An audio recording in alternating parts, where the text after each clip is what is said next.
welcome to another episode of Human Happy Hour. Today, we are joined by Michael Hurt.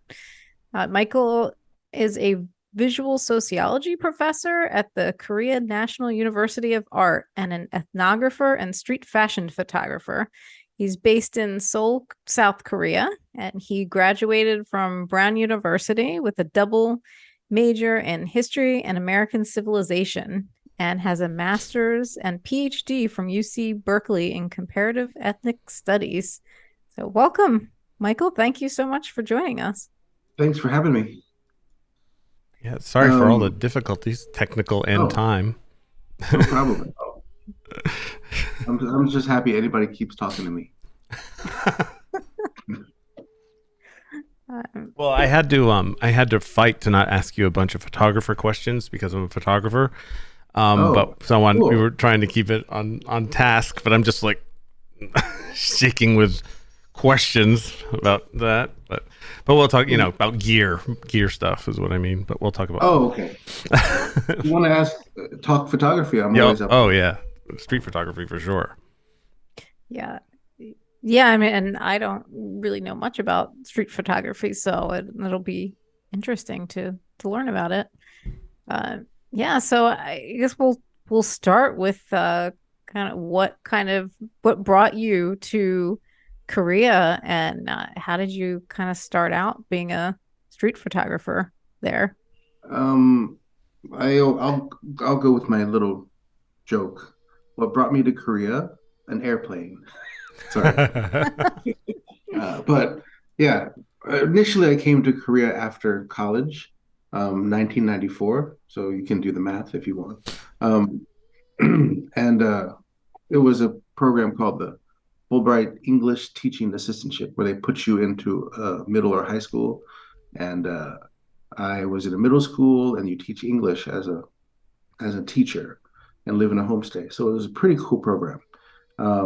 And my mom is Korean, so I was interested in Korea, and in '94, there's no information about Korea, so I got into this program.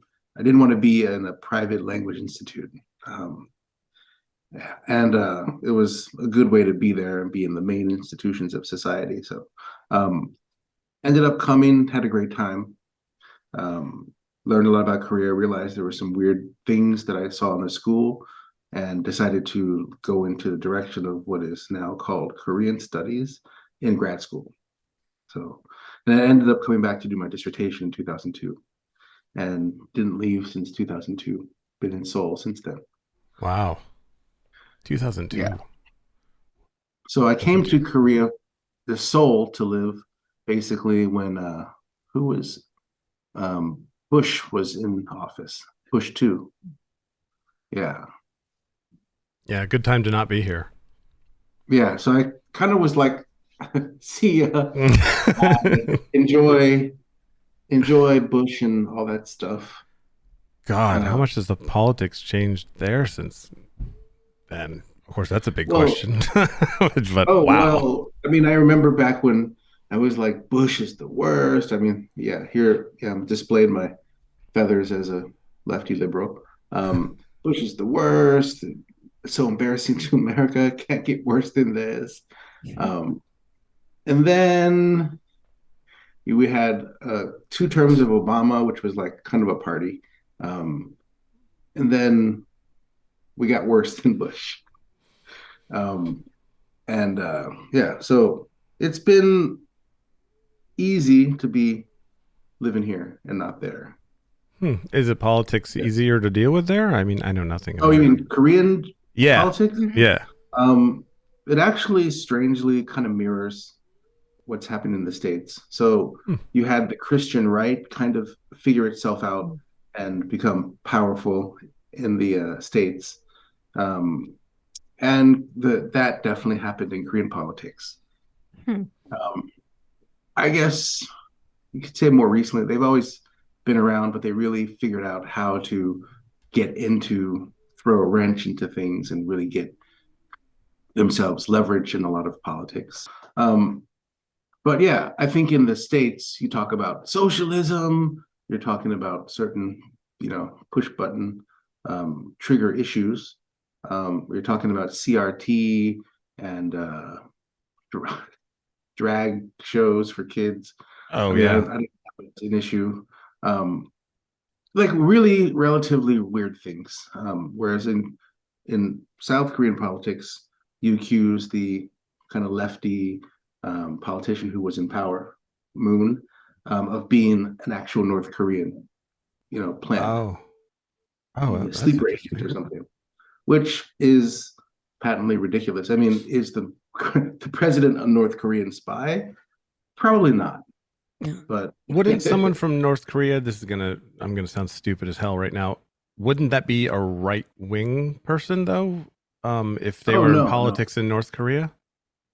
oh no, like that would be just lefty in a way, but So more it'd than be that, super evil. communist, you mean? Okay, I got it. All right. It'd be like in the American 50s if somebody was a Russian plant, Oh, like like McCarthyism.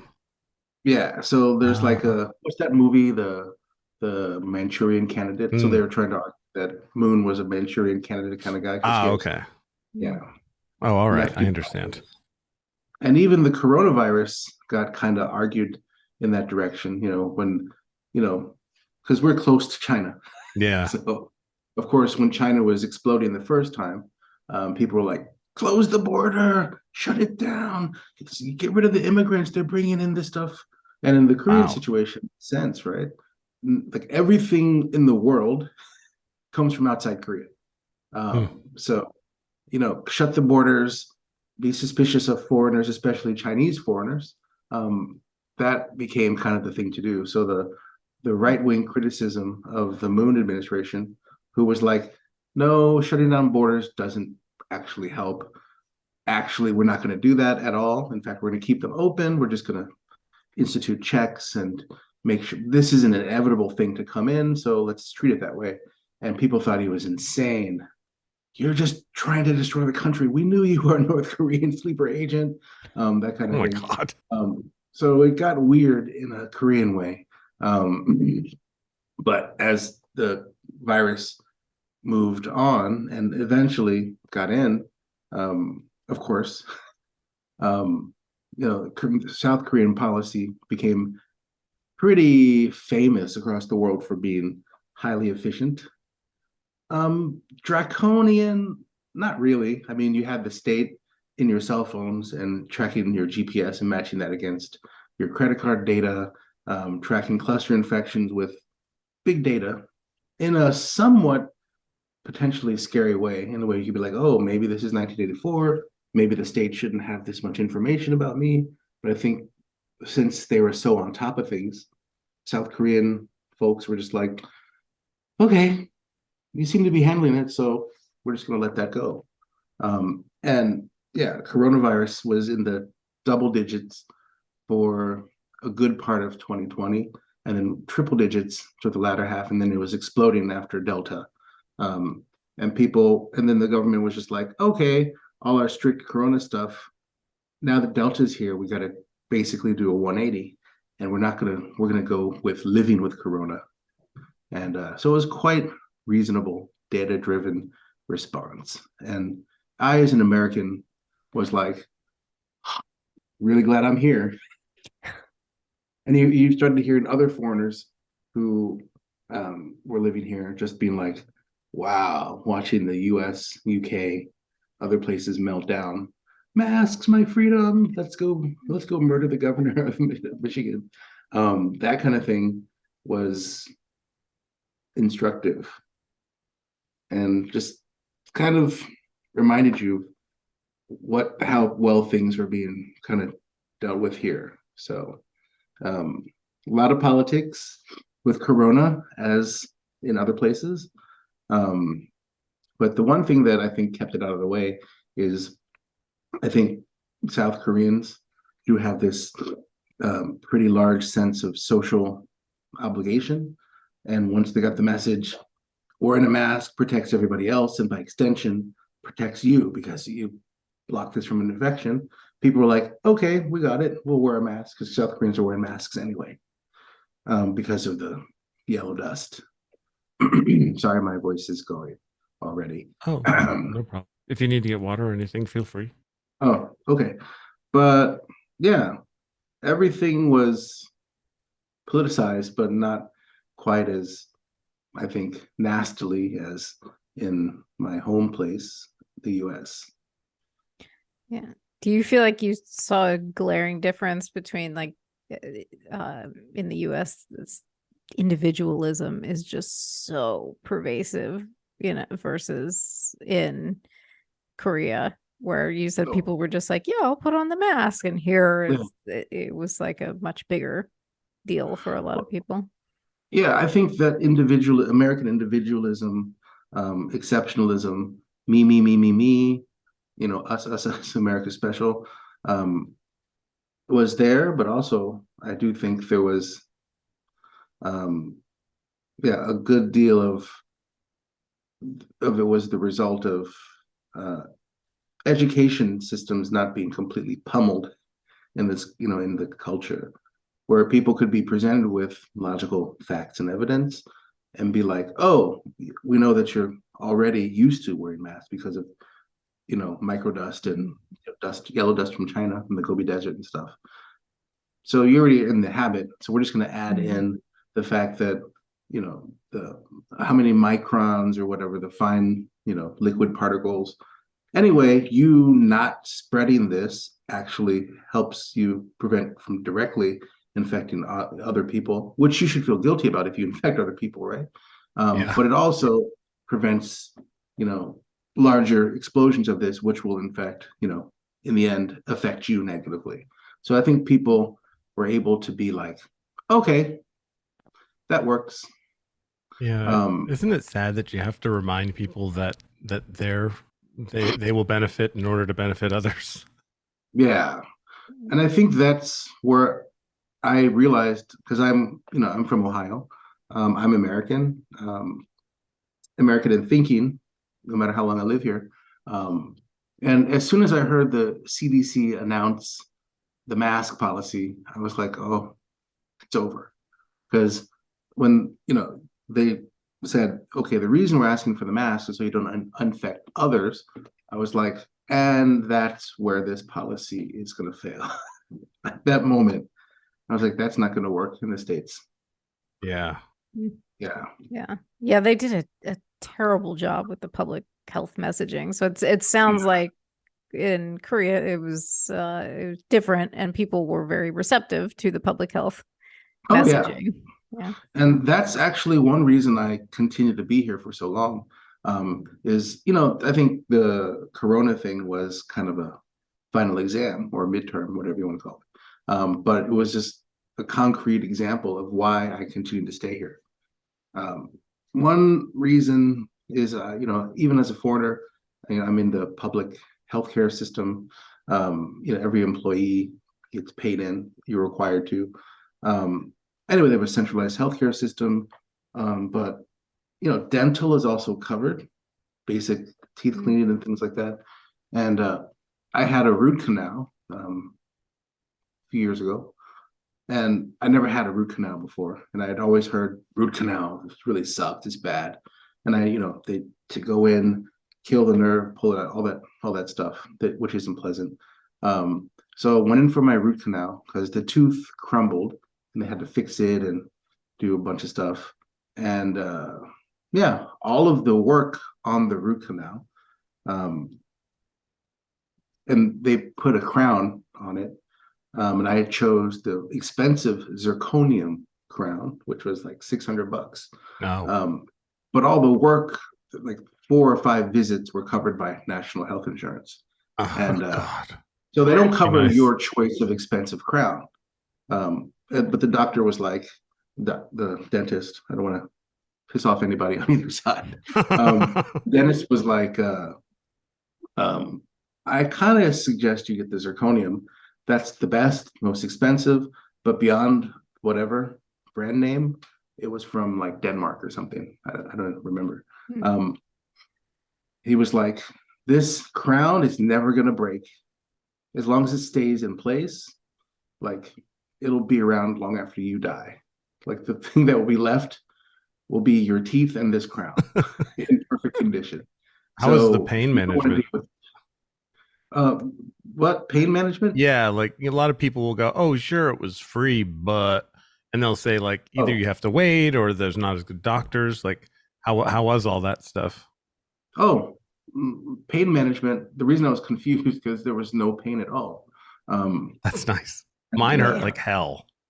Oh, so that's I think the other thing that kind of quietly keeps me here is just well-trained Korean competent doctors and dentists Mhm. and people like that, technicians of all kinds.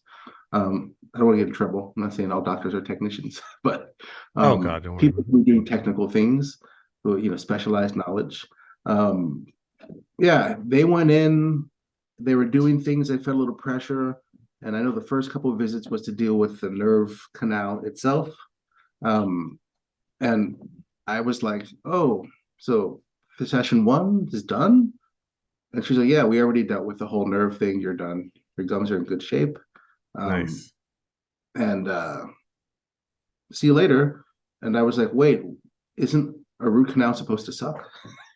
And they were like, yeah, this is just how it goes. It does And suck I for you. felt nothing the That's entire time. amazing. I'm so happy for you. Uh, Mine was unbelievable amounts of hell. He actually bragged ahead of time. You're in a mm, place where there's not going to be any pain at all. I have a record of no pain at all, and I was like, "That's great." And I felt mm.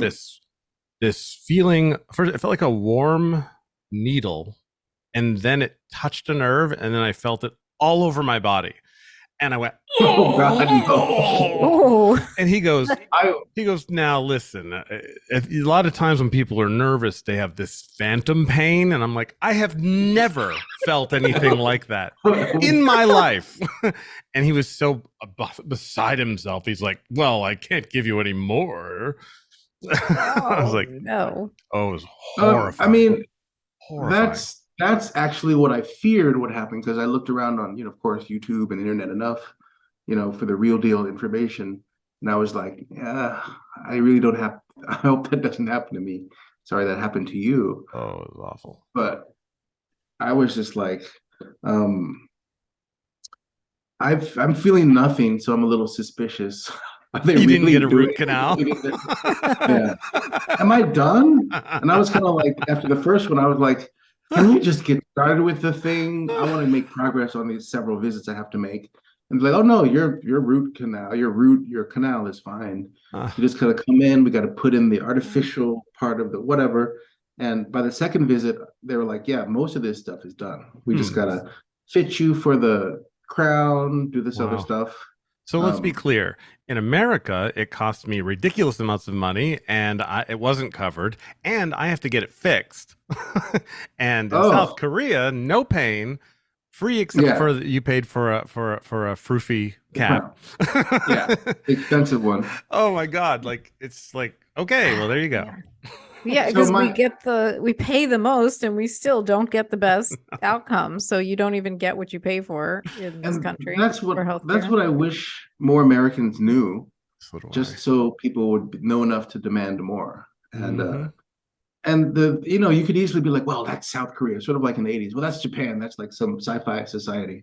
But South Korea is a society that, I mean, their healthcare system, um, this is from a brief gig teaching public administration. Um, their healthcare system actually got started, National Healthcare Corporation got started in 1988. And Korean car ownership wasn't even common back then because it was still seriously a developing country, finishing up the developing phase. But I mean, this is a country largely propped up by the United States that we developed in a sense.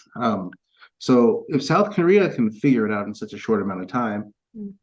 in an extremely anti-communist, communist, paranoid kind of Red Scare level of allergy to socialism, why can't the U.S. figure it out? That's my thing. Yeah. Because they don't want to, because too many people are Yeah. making too much money from Yeah, it. money is always Mhm. the answer to that question. Yep. Yeah, for sure. So let's talk about some of your the fashion and street photography. And this was a fascinating side conversation that we had, but I do want to make sure that we get to some of the things that we brought you on to chat about. So, yeah. So, what are the key elements that make a really good street photo? Um, so when I do, so there's street photography, which is it's basically documentary photography where you just go into a real situation, take a picture of it, and you capture a slice of reality, which has some ethical issues depending on the legal situation of where you are. So in the States, for example, um, there's a long history of street photography, especially in New York, Chicago, places like that, big cities where people are doing things. Mm-hmm. And legally, public place means it's free game. As long as you're not entering people's private spaces with your camera, that's where that's why America has paparazzi. And most paparazzi are, where the stars are outside doing things at a Starbucks, at a club, getting punched at the club because people are drunk. Um, so there's street photography, which is like slice of life. And then I kind of moved, I did that in 2002 when I got here on the ground and wasn't doing my dissertation. And then by 2006, I kind of moved over to street fashion portraiture, like street portraiture. So basically stopping people on the street and being like, you look great. I want to take your picture and I want to put it on the internet, which was really weird in 2006 in Korea. So that's kind of portraiture is what I think we call a traditional street fashion photo shot. And yeah, that to me is generally an environmental portrait. So what I tried to do when I was pulling people straight off the street in random neighborhoods is make a relationship between their, physical presence, Mm-hmm.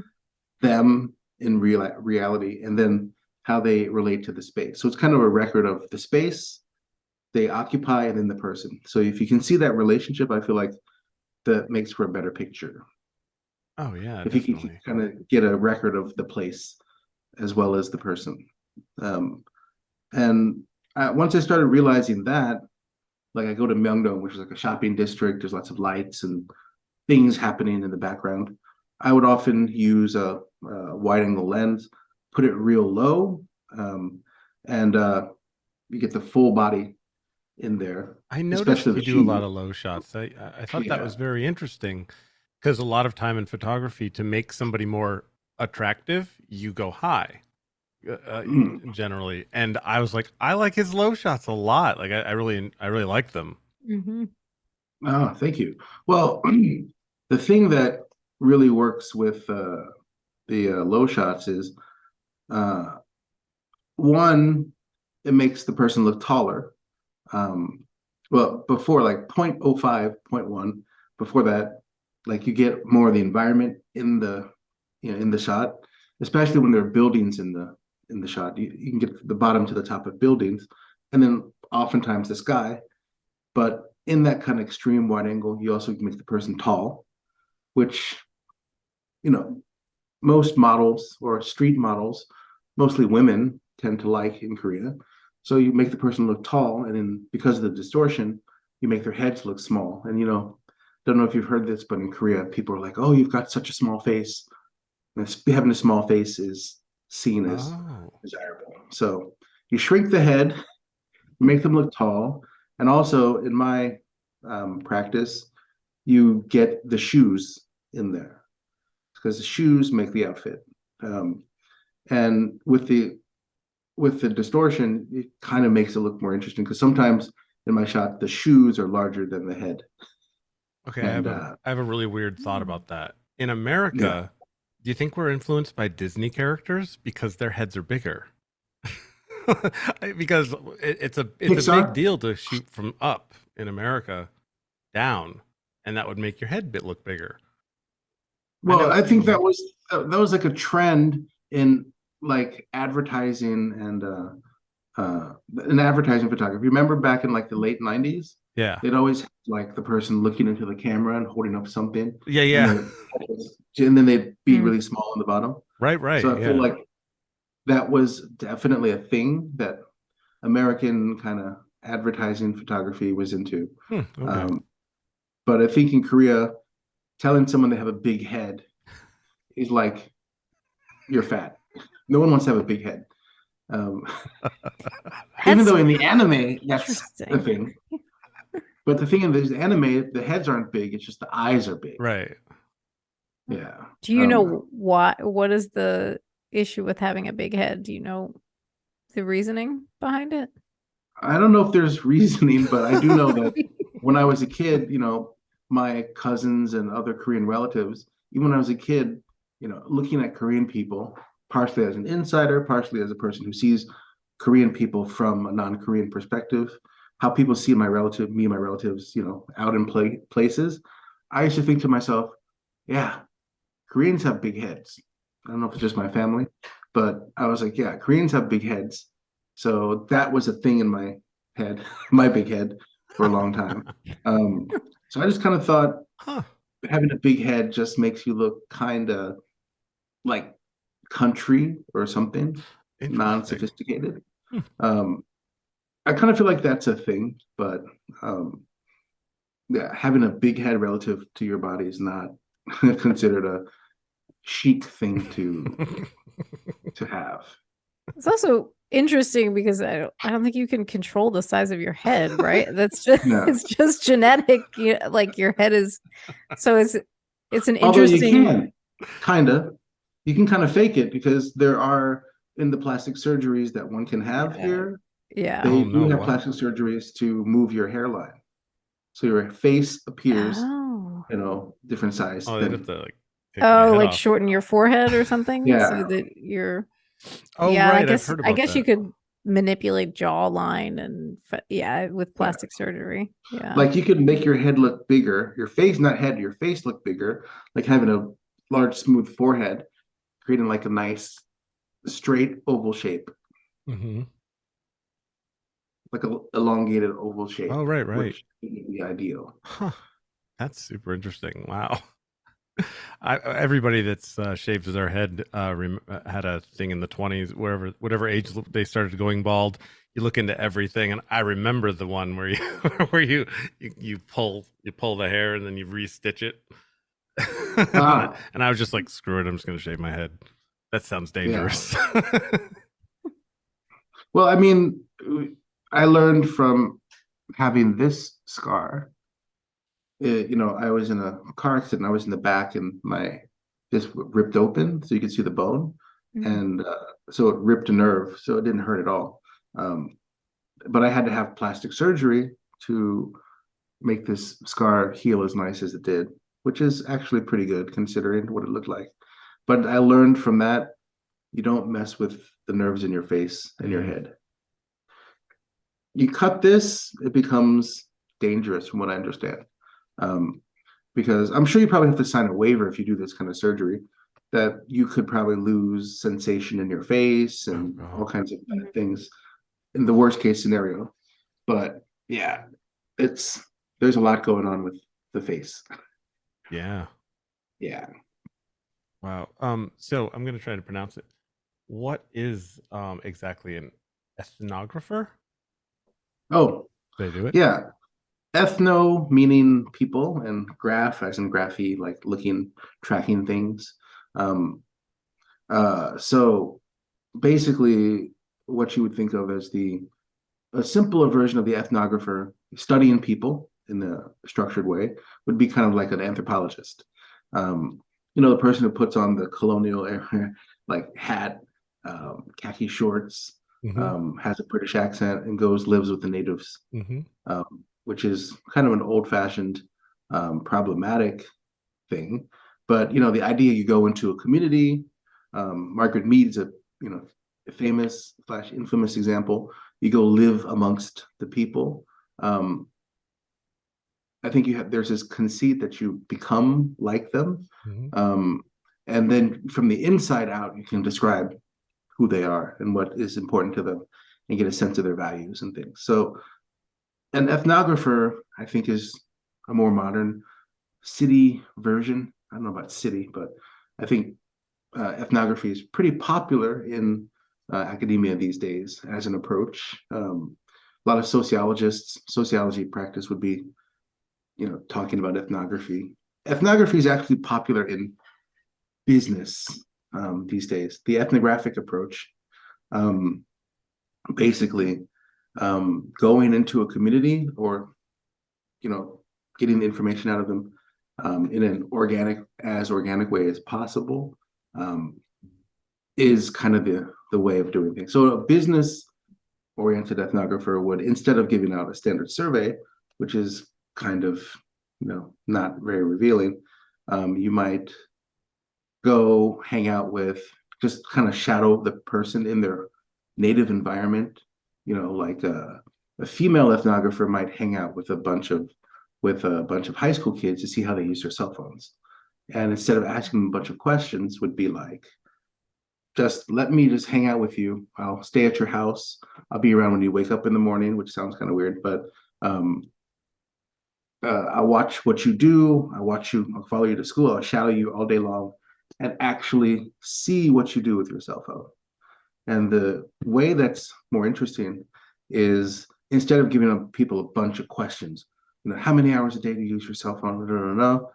You might find out things like, list the 5 ways you use your cell phone. The problem is, or your smartphone, if you do that, you'll get lots of answers that are kind of biased towards how people think they should use their phone, or how people think other people use their phone. But what you'll find is that, if I can turn this around slowly enough, the phone, when it's not on, is like a black surface. It's like a mirror. And you might find that people actually use their phone as a mirror more than they even know. So they probably wouldn't even think to put that onto a survey question. And the survey, questionnaire maker wouldn't even think to make that a question. You might use it as a display for your, most precious little artworks or whatever. But you find out things that you didn't know about the thing. And a good ethnographer can get into a community or interface with a person or people and find out all those deep dive things. Basically studying people closely. So an ethnographic approach, a good example was a famous paper of a guy who went to black barbershops, and instead of going around asking the barbers, what do you find to be the most appealing aspect of this community that you're part of? Describe the rules of the barbershop. What is a barbershop like? Give me adjectives. They didn't do that. Just went and stayed at the barbershop all day long and just kind of was a fly on the wall. So that is very revealing. Nowadays, businesses pay a lot of money for this more ethnographic kind of data, because if you remember the theoretical ethnographer who shadows the high school kid, observes everything they do. You can imagine that kind of stuff. It's not just 2 hours sitting in a coffee shop filling out a questionnaire, but it's like 12, 24 hours of work from a highly trained person, probably with a whole bunch of letters behind their name, and that's going to be really expensive. So nowadays, companies pay thousands of dollars to do studies with people, real close studies. And that's very revealing for business. So it relates to marketing. Yeah, marketing, the ethnographic approach in marketing is really big. Yeah. Someone on chat named Oakson says, "Hi, Michael." And hey, could I see your phone art again on the back of your phone? Because okay, so I don't know. Okay, because it looks like this person's. For a second, it looked like this person's profile picture. Like they had a cartoon, just a little similar. What is yours from? So my friend has a kid who just draws random things all day, and she drew this picture of herself, and it was just one of the many pictures that mom had to like toss because there's stacks of just junk in her room. just doodles. And then I saw her self picture and I was like, oh, can I have that one? She's like, yeah, have it. I gotta chuck it anyway because I don't clean my room. Um, so I thought, so when I got this new phone, the one that has the mag lock, and I got the case, it has a circle, and I was like, oh, it's the same size as that circle of her face. Okay. And I just put it in there, and I was like, cool. Now it's got 5 eyes Nice. with the camera eyes and that. So that's my phone art. It's a way to make people smile while you're taking their photos. What a great Yeah, idea. literally, look at the look at the birdie. That's hilarious. How do you get people to do you just wait for people to be just natural, or do you try to get people to smile, or do you try to just wait when you're taking photos? Oh, when I'm doing, like, for the most part, taking pictures of them in the street or people I've never met before. Yeah. Um, uh, Basically in Korea, I've noticed people have a highly developed photo habitus, like a like the knowledge Of that how to comes pose. around something naturally. Because people have been practicing, people are very friendly to cameras. People practice not only since the smartphone age and the selfie, but people, especially in Asia, Korea specifically, people have had the sticker photo machines. They've had all kinds of practice since, being a toddler with posing for the camera. So people are basically fairly highly trained models, even people you randomly meet on the street. Oh, And they're that's much more convenient. comfortable with cameras than Americans, or specifically Americans. When you take pictures of Americans, you have to go through this process of calming them down and getting them, like, comfortable. And Americans just are so squirmy in front of Uh-huh. camera. It's that way with Yeah. music too. I totally agree. Yeah. So you mentioned we kind of touched on ethics, right? And you were mentioning ethics in the US. And is that different in Korea Oh where yeah, like totally. so talk Yeah. can you talk about that a little bit? Yeah. What are some of So the differences? so the big difference, I think, in the States, why street photography, we have certain, bodies, huge bodies of work. Street photography is a thing because privacy is not linked to space. Privacy is linked to space. Sorry, privacy is linked to the space that you're in. Um, so if you're in a public space, everything in that space is fair game. Um, Whereas in Korea, privacy is an individual right Oh, guaranteed in the Constitution. So you cannot violate people's right to privacy.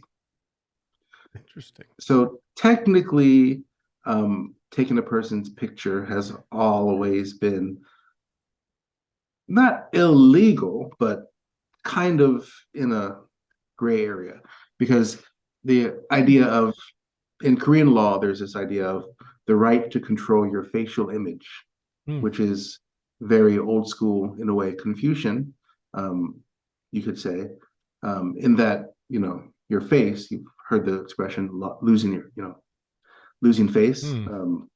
Um, like, that's your image in society. That's who you are. That's your image is something you need to be able to control. And photographically, the right to control your facial image, your chosang, which is your facial image, um, kwon, which is the right to control it, um, should not be violated. But practically speaking, until really recently, it wasn't a criminal. It's not part of criminal law. It's just uh, uh, a concept that allows you to be sued in civil law. So if you take a picture of someone without their permission, that in itself wasn't necessarily a problem. But then if you publish it Hmm. and it results in harm to them, you are liable for the harm that you've caused. Sort of like libel law. Right. Libel is also um, very, big thing in Korean society. Libeling someone, slandering someone, that is also potentially a criminal offense. And you can definitely sue someone quite easily for that sort of thing. Because spreading rumors has always been kind of a problem in Korean society. So there's a legal instrument to deal with that. And the face is something that, is part of your right to privacy. So It wasn't really something that kept people, that was prosecuted against people, but it was um, a concept in society such that people just thought, actually, this misconception was there for a long time, since I think the 80s, that it was illegal to take people's picture without permission. Not actually true, but that's what everybody thinks. Um, so culturally speaking, people are really, really, really, really careful about taking pictures.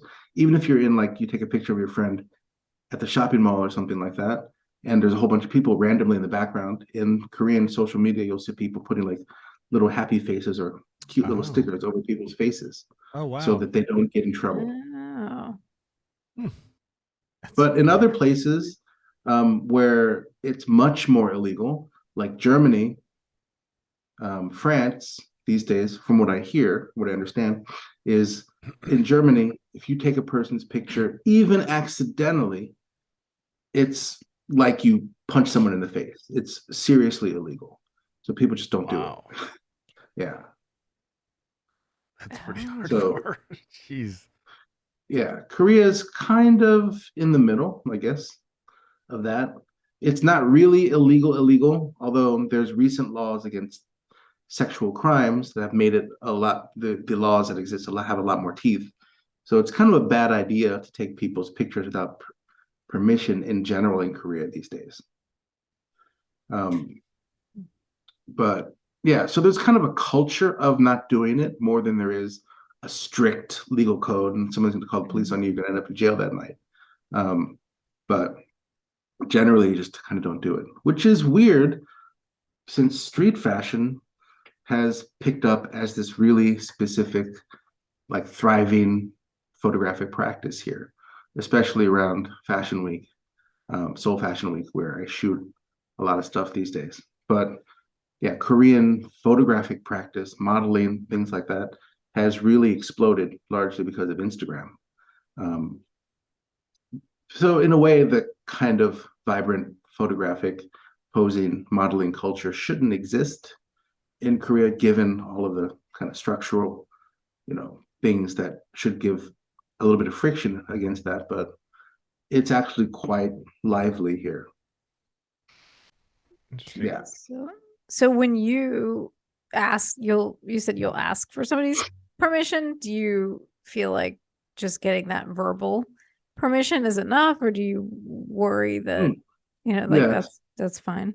Oh. And I think that's one of the reasons it's actually kind of easier to do that kind of thing here, um, because there is kind of this sense, well, there are legal instruments that can be used if you don't have people's permission. Because it exists, I think once what I used to do when I used to actually do real street fashion photos, I used to go out into the streets more and just grab people. But then I started going to Seoul Fashion Week, and then all the people who want to be in the pictures are coming to me.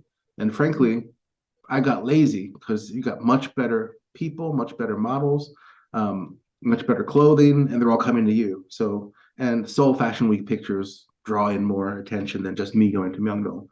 But yeah, in a way, it's kind of easier to just be like, hey, and now people know what street fashion photo is.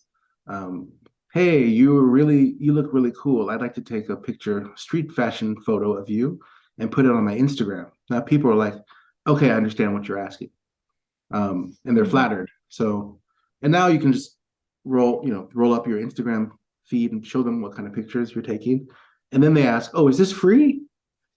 Like I mean, that's kind of flattering. They Yeah. assume that you may be trying to sell them something because the pictures are good. So I'm like, yeah, this is not me trying to get money off you. I just think you look great. I'd like to take your picture. And we do that. And then what I do is I pose them with the whiteboard, little mini whiteboard I carry. Um, make them put their name, phone number. Nowadays, Instagram used to be email, but young people don't use all that stuff. Name, phone number, Instagram. That's pretty easy. And I pose that next to their face so I know who they are. Because in 3 weeks, you're not going to remember from your notebook Yeah. the girl in the green dress who was Yeah. standing. I'm like, who the heck are you talking about? Oh, 3 years later, you have no idea who that is. Um, and I think that's enough, practically speaking. They've made the symbolic, yeah. you know, choice to give you permission. If they tried to sue me in civil court and say, "Oh, this person ruined my life, took my picture without permission," even though they were looking directly into the lens, um, Mm. the judge is going to be like, "So you then wrote down all of your personal information and posed with your face in it." Yeah, that's smart. I don't think Yeah. this has any merit. So it's not it's not a contractual obligation. They didn't sign away their rights. It's not a model release or anything like that. Right. But I think in Korean society, practically speaking, it's just as good, because according to Korean law and legal expectations, I think I'm cleared, and I've never had any problem. But I'm yeah, the problem though, it gets sticky because actually, right to control your facial image is actually not linked to consent. That's the weird thing. what? It's linked to whether you cause damage with your picture. Oh. So there have been photographers who've been sued, successfully sued, and one specifically destroyed, even after full legal releases were signed and everything. Wow. Yeah, so that's not a guarantee. You just have to have common sense and kind of know the lay of the land. So this person, there was a starlet who this person posed nude and did all kinds of cool, sexy shots, whatever. Um, was paid, signed the release forms. That person now owns the picture and can use them whatever where they want. But that starlet then got big, became huge, and now this guy's like, wow, I have nudie pics of the most famous person in Oh. Korea, Huh. Oh and wow. tried to move with Hmm. them and just got sued to the point of ruination. But yeah, that's the thing. Even if you signed away rights, you've sold the picture. A lot of times when you do releases in the States, the old traditional thing was to give the person $1 so that legally you've been paid for the picture, Right. which kind Mm. of decides the thing. But in Korea, that's meaningless because even if you got paid, you signed the releases, sign your soul to the devil, if those pictures result in harm later, you're fully liable, and consent isn't a part of it. So that's one Wow. thing I worry about in my pictures. So I took lots of pictures of couples looking cute on their date. There's one cute picture in Shincheon, which is kind of like this, young person's hangout a long time ago. Um, this couple, very cute, took their picture. They found out the story. This was their last date before he went to military service. So for a lot of couples, that's really your last date. I mean, you're going to probably break up. High likelihood you're Oh going to break god. up once they go to military service. That's a thing. But they were like on their last date. We're going to be together, and she's going to wait for me. And Mm. oh, good for them.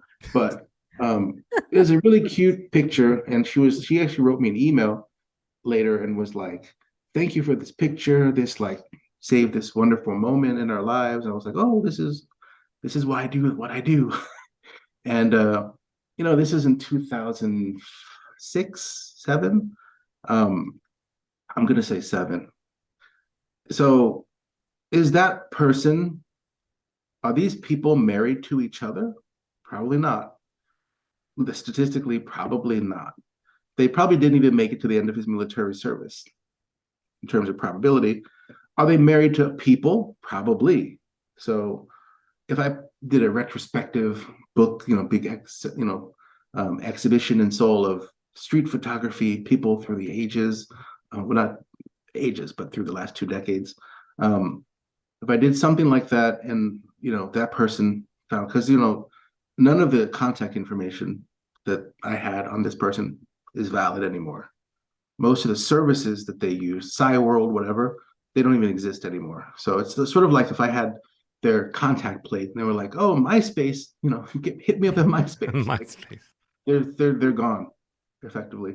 Um, so if I published it and the person found out that that cute picture from 2007 is up there, and their husband found out, and the husband's like, "I thought you said you never dated anyone before you met me," and then they get divorced.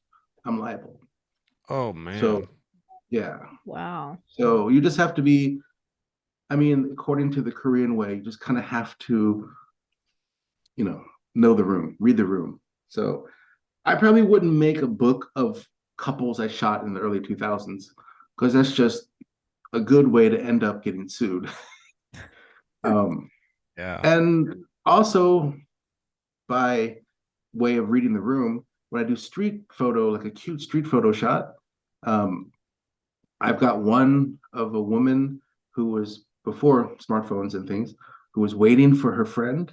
Um, at a, people used to wait in a spot like exit 9 of this subway station, and just I'll meet you at 3 o'clock, but they're not coming. You don't know where they are, and she's been waiting there for like an hour, because I passed in front of this record store and I saw that person there. Once you're doing street photography, you're kind of observant. Anyway, I saw that she was there like half an hour later when I came back around, and I was like, and she looked pretty irritated.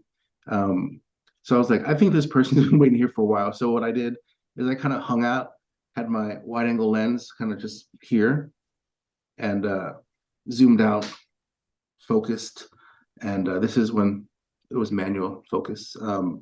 And I just did a really slow shutter speed because there were people going back and forth. And I had all these blurry people, and she's sitting there like, so she's really still, and all these people are blurred. Her face is clearly shown. She's, one could surmise that she's standing there being impatient or, irritated that her friend is not coming. But I would use that in a retrospective, and possibly that person might get irritated that their picture was taken and they never knew it. But in terms of reading the room, is that picture going to cause this person damage in their life? They were standing in front of a thing waiting for somebody. It's probably not going to cause them any damage. So even that picture, I don't have any permissions or anything like that. I would roll the dice on that picture and use that picture because it doesn't cause damage. Nobody's husband or kid or employer or whatever is going to, do something to them in response to that picture. I think that is kind of how you have to put together, book, how you decide to print something, how you navigate kind of Korean law and actual social rules that way. So, yeah, I don't know if I answered the question or if I veered off Oh too no, much. definitely. Yeah. Yeah, that and it makes a lot of sense. It's interesting, all the nuance and the way that you have to think about that. Yeah. So Yeah, it's super different than here. I mean, you just take pictures all day long. I And mean, that's the advantage, I think. That's why you can have a paparazzi. If you think about it, for as popular as K-pop idols are, and people watch their every move, everything they tweet or put out on social media is gone over with a fine-tooth comb. Did they say China versus Taiwan? Did they use this word? Did they say Chinese New mm, Year? Blah blah blah. Versus Lunar New Year. You can imagine that there would be a market for paparazzi to find out what they're doing in their private lives, but there are no paparazzi in K-pop. You can't use those pictures because it's very, if you got, I'm gonna, you got a member of BTS walking hand in hand with some random girl or guy. That's my secret theory. Anyway, I'll leave that. With someone into a love motel, um, then that in the American market, if they're super famous, that's serious cash. mhm. That's a payday right there. In Korea, that's the way to end your financial life forever. wow. So people don't do it. Oh, what a So, difference. Yeah, I kind of like yeah, that. because it's not space related. And the thing is, if someone's walking to the Motel 6, I guess the American equivalent, was pulling up in Motel 6, getting out of their car, and not Johnny Depp. So I'm trying to think of update like Keanu Reeves. I don't know, somebody very popular Updated was Keanu Reeves. sneaking into one of the like little roadside door facing motels, on the first floor, and they're going into the motel together. that's like, I just made so much money because that picture's thousands of dollars of publication, maybe tens of thousands. But yeah, you can do that in the States because it's a public space. Um, Mhm. and your privacy is not constitutionally protected right. So I'm forgetting the name. He had an Italian surname. There was a famous case of a guy who was photographing Jackie O, I think it was, and he used like a 500 millimeter lens to zoom in on them doing private things in their house. His argument was, I was in a public space. I was on the sidewalk using a telephoto lens, so I'm good, right? And the court was like, you're not good because that is not a reasonable instrument. And you were looking in a private space in an unreasonably invasive way. So Yeah. you can't do that. Although it's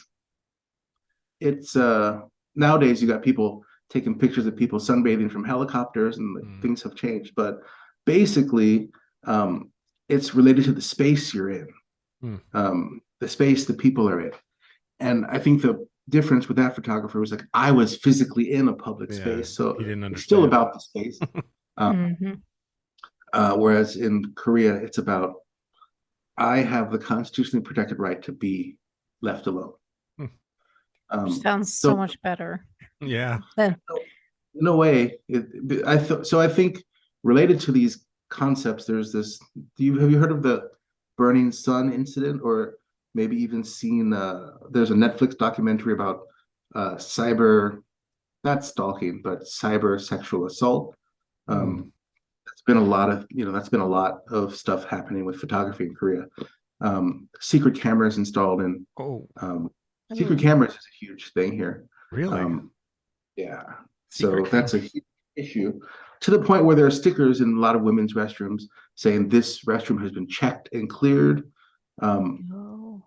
yeah, and people God. I understand that a lot of women before they go to the restroom, they kind of check out, oh, that hole looks a little weird. People are suspicious and nervous. It's that bad. Um, Hmm. yeah, so Wow. there was a case, famous, there was a nightclub called the Burning Sun, I believe it was. And related to that, there are a lot of secret camera stuff happened, people being coerced into doing sexual things on camera. Um, and then once you do it the first time, you've got the dirt on them. Then you've got the coercive ability to keep making them do things. So you had people being like sexually assaulted on camera, people sharing the videos and things like that. So it was pretty big scandal, kind of tore through K-pop because I think I don't remember the details, but K-pop people were involved. And so people who were in chat rooms, Kakao is the big service people use for chat. People who were in Kakao chat rooms who were in which the sexual videos were being shared were prosecuted under newer, updated versions of these laws. But it was mostly related to privacy. Hmm. Not so much. So the interesting thing was those people prosecuted, they weren't so much prosecuted because they sexually assaulted someone or they were participating in a sexual assault. For the most part, legally, it had to do with the fact they're violating this person's fundamental right to privacy. Although there are some new Wow. specific laws that deal with So you using you picked a photographic really devices. hard career then. You photography and ethnography Yeah, is pretty much just big huge. It's just getting in there and taking photos of things. Like you yeah. I mean, that's talk the about thing. privacy. It like especially since I look at Instagram subcultures, I got interested Instagram modeling subcultures after I got kind of tired of doing the street fashion. I kind of wrote myself out. It wasn't that interesting. It wasn't new anymore. But all these photographic subcultures related to Instagram are enabled by Instagram, stuff like that. Um, what it occurs to me, they actually shouldn't exist in Korea because Korea has such a fraught relationship to photography, to images, the Hmm. face going out there. There are infamous cases, for example, I'm going to digress a bit. The first major case of cyberbullying with a camera was in South Korea, actually, in 2005. Hmm. There was someone called the dog poop girl. I don't know if you heard about this. No, Um, please tell this The story. dog poop girl sounds so Dog Poop awful. Girl, actually her nickname, sort of like Star Wars Kid. I know Star Wars Kid. Right, that became her nickname. Oh my God. Um, and Much worse nickname. yeah, thankfully no one knows her name, or no one nowadays knows her name. So she was a young woman who had this like designer dog, little doggy in a bag on the subway, and the dog got down on the subway car floor and did a diarrhea runny poop on the floor, and people were like, clean that up. And she was like, no, I'm not cleaning up shit, Oh God. literally. And yeah, so she's not a nice person. She's not a good person. And then you had little old ladies, grandmas, like gave her tissue, put them out of their bag because grandmas have tissues in their bags. Um, and she then proceeded to use the tissue to wipe the dog's butt. And people were like, no. But the difference is 2005, Koreans, largely with Samsung phones, Samsung already stuck phones onto cameras. Mm. So it wasn't, I mean, you could do that in 2005, I think, in the States or other markets, but you had to be into the idea of having a special camera with a special phone with a camera on it. But everybody had phones back then on their cameras. So people were just like, oh, you don't want to do it? Click, click, click, click, click, click. And so they put her picture of her wiping the dog's butt, of her sitting stubbornly, not cleaning this stuff up in the runny poo in the bottom of the frame. Perfectly framed, well framed pictures, but they put up onto all social media. And there was social media, Korean domestic social media back then. And basically, people were like, oh, what a horrible person. And yeah, I wouldn't want to have a beer with her. I wouldn't want to be her friend. But um, they figured out, of course, the mass mind figured out her school.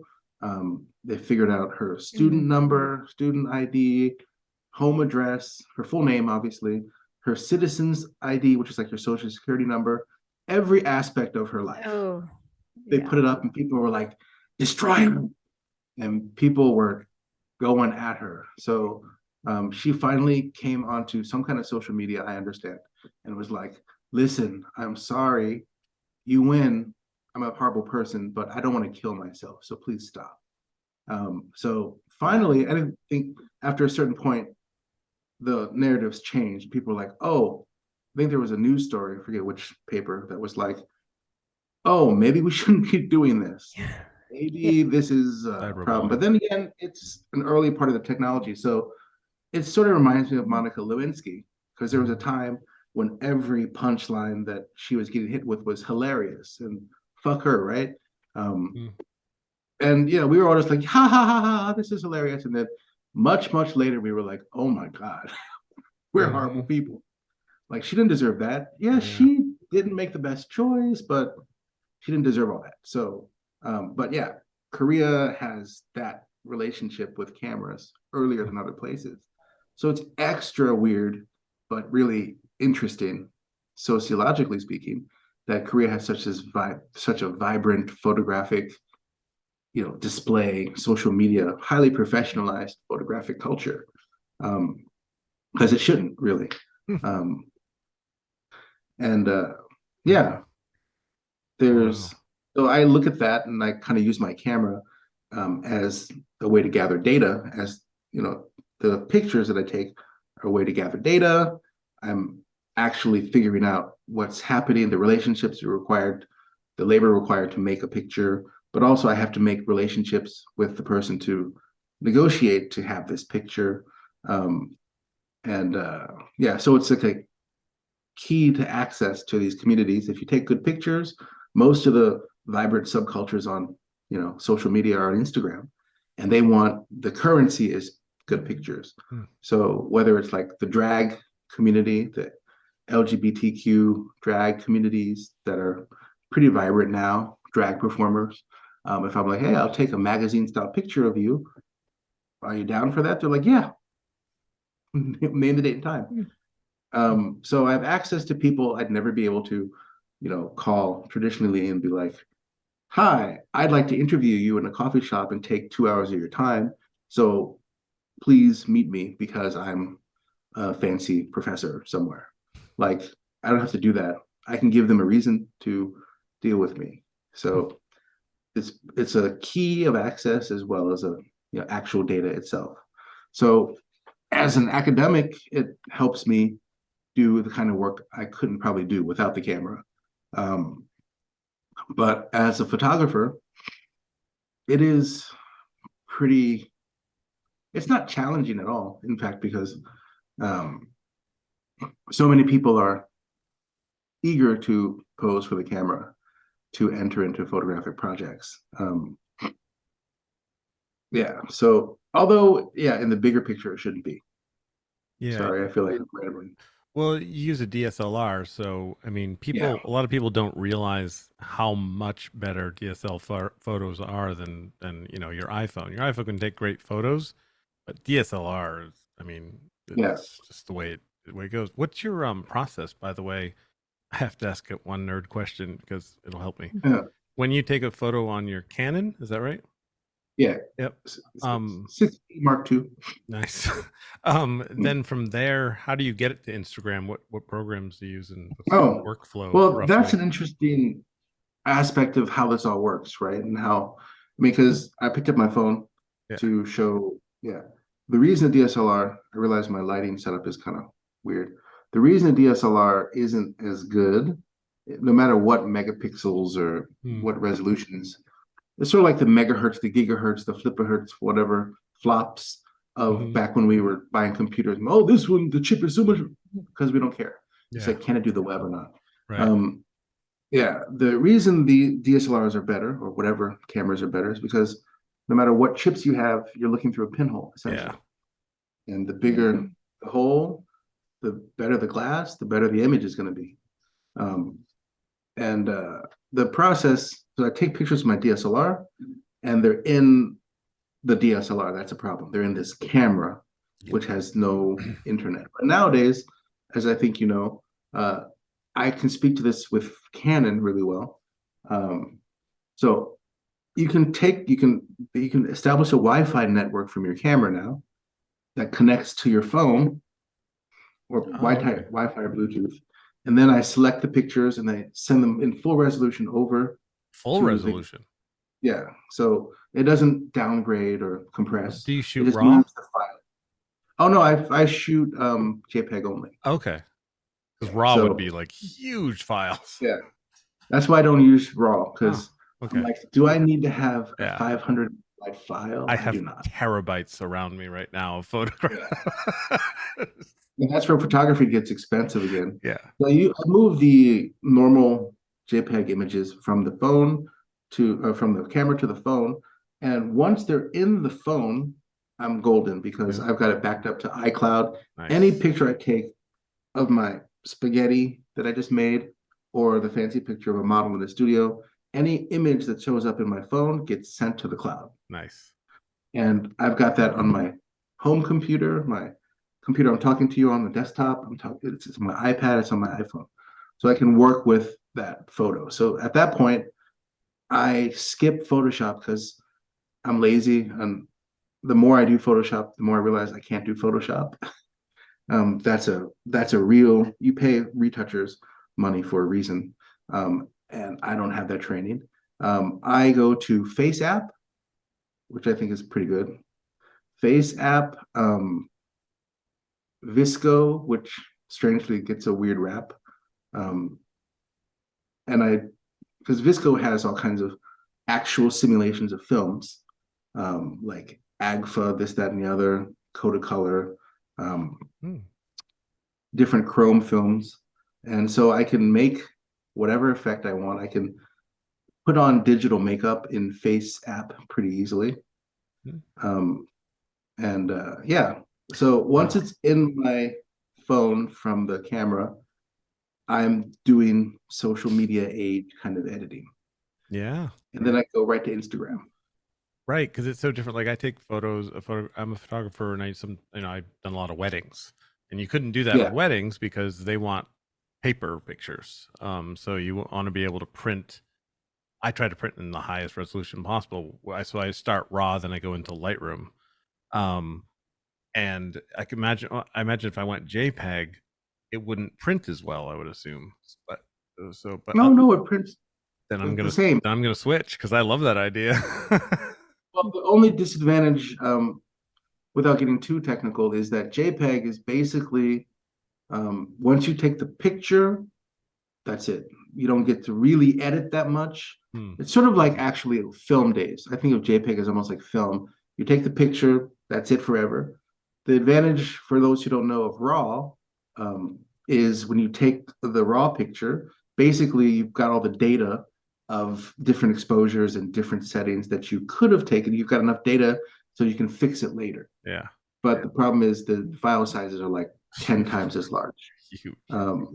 It's sort of like why we listen to MP3s versus like the raw audio, the raw, formats, because a song is like 5 megabytes, 3 megabytes instead of 30 or 50. Yeah. Similar with you take the JPEG at largest resolution in a camera, and it may be like 6 or 8 megabytes.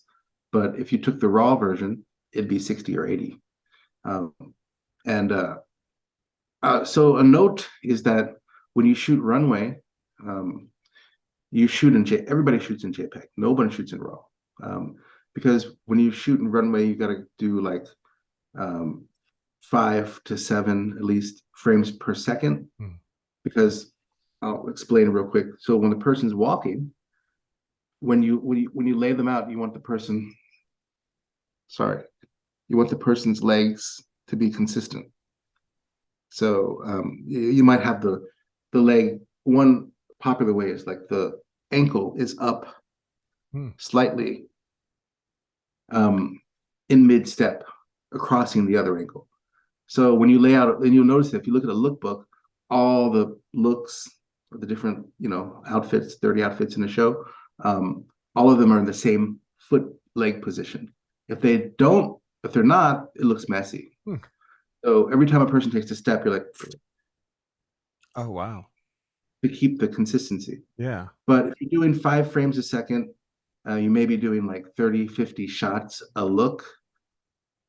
The chip has to process all that stuff. If you're doing 5, even the fastest possible camera, if you're doing 5 raw shots, if they have to do 30 raw shots processed, written to the card, your card's gonna buffer and you're gonna be left with a dead camera waiting to write this stuff off. It may just be a second or two, but you can't shoot.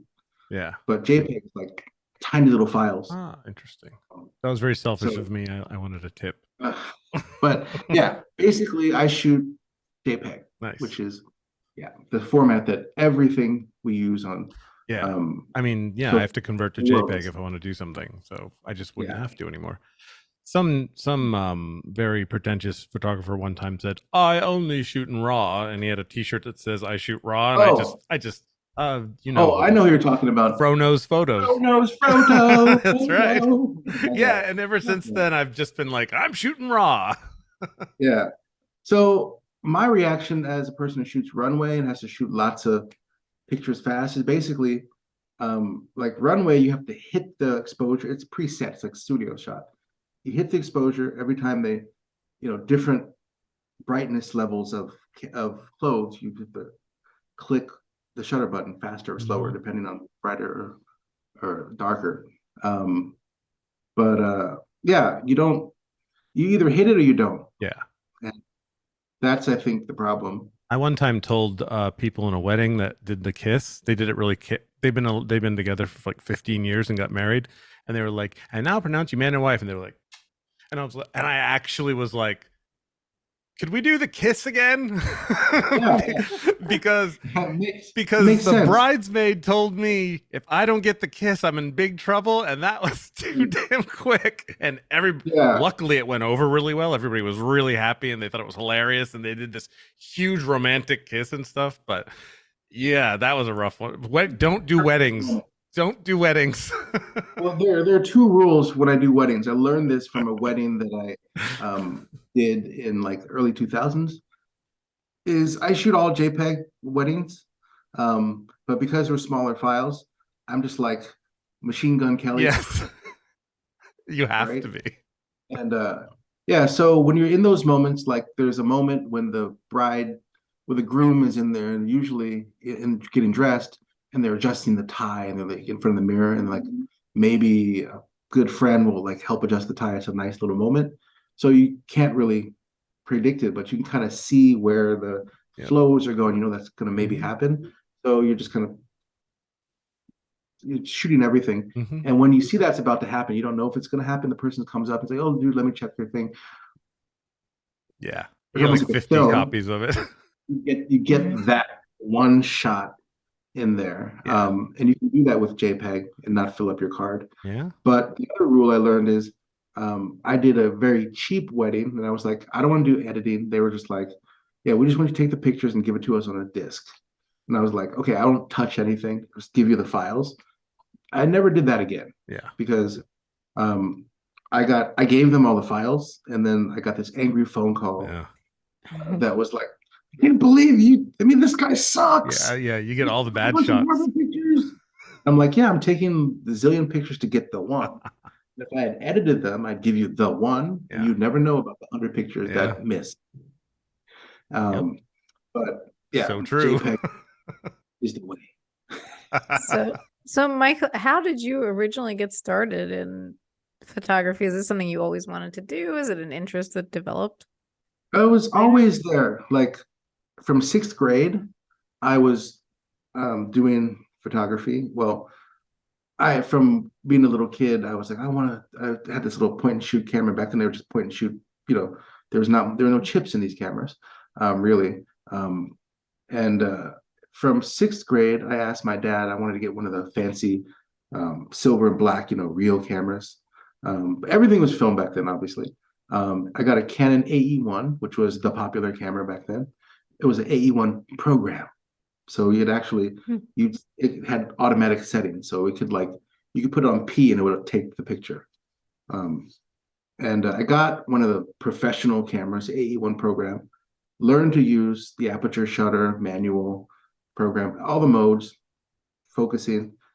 I had a camera, so I got into that and learned to use it. Learned all the functions, and then I learned what I didn't have.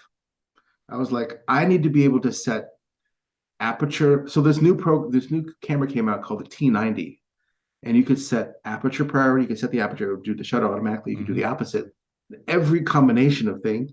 And I was like, I need this camera. And my dad was like, okay, I don't know, buy this $500 camera. He was, like, okay, I want you to convince me that you need this camera. You need to, I don't know anything about cameras. You need to tell me why you need it specifically, basically have me run through the hoops. So, I mean, because you're a kid, you have to have the next big thing. He didn't know if it's just another passing Right. fancy. But he didn't want to like be like no if this was like a really important thing. And thankfully, I convinced him. I gotta through all these reasons that he had. He said, okay, okay, okay. So he bought me the camera, the AE1 program, and the T90, which was the top of the line camera in 1985 or something. Hmm. Um, had these two cameras and was learning all the technical parts, but didn't really have much to shoot in Ohio. Um, so I was technically interested in doing a little photography stuff like that until actually much later in grad school. I came to Korea, went to Korea, came back, didn't really take any real photos. I mean, I took photos of me doing things, um, nicely exposed photos, but I mean, nothing professional ish. But in grad school, I decided that I wanted to get into photography and document something. So I documented a Korean um, traditional drumming group. Hmm. It was kind of my first practice documentary.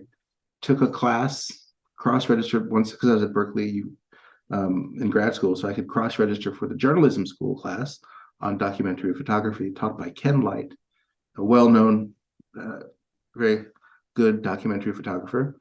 And basically, by taking that class, it was like he invited all these super famous photographers to come in and like critique our work as we developed a Oh, project for the wow. semester.